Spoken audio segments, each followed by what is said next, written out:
येत्या महाशिवरात्रीक माझ्या आयुष्यातलो शेवटचो दशावतार.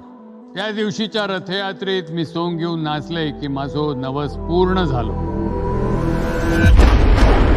पासूनचं देवस्थान हे राखणदार. राखणदारा पुढे कोण मोठो नाय. माझी आजी माका सांगा, कात्रोबाच्या रानात रात्रीचो राखणदार फिरता म्हणा. आमचा सगळ्यांचा भला करे महाराजा. तुका 1000 वेळा सांगलंय, प्रत्यक्ष यम जरी इलो तरी रात्रीचा घराबाहेर पडायचा नाही म्हणून. टेंशन तो होगा ना. अरे जंगल अपने बाप का है.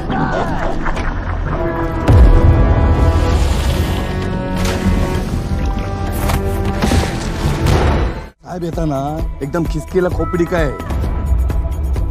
नाही पण मी तुझ्या काहीच कामाचा नाही. तुझ्यासारखाच माणूस हवाय मला. तो करताय सगळं. कोण? राखणदार. तो राखणदार तुमच्या डोक्यात आहे, डोक्यात. जंगलात फक्त जनावर असतात.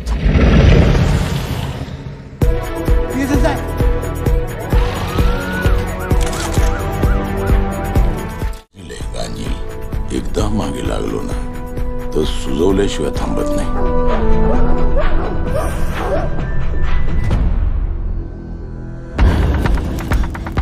अमोशाच्या रात्री हत्या झाली.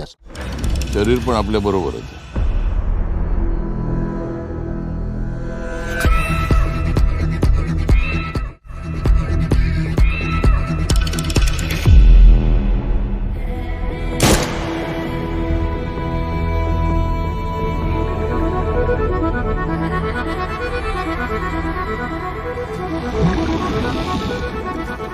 तो देव नाहीये गायब व्हायला.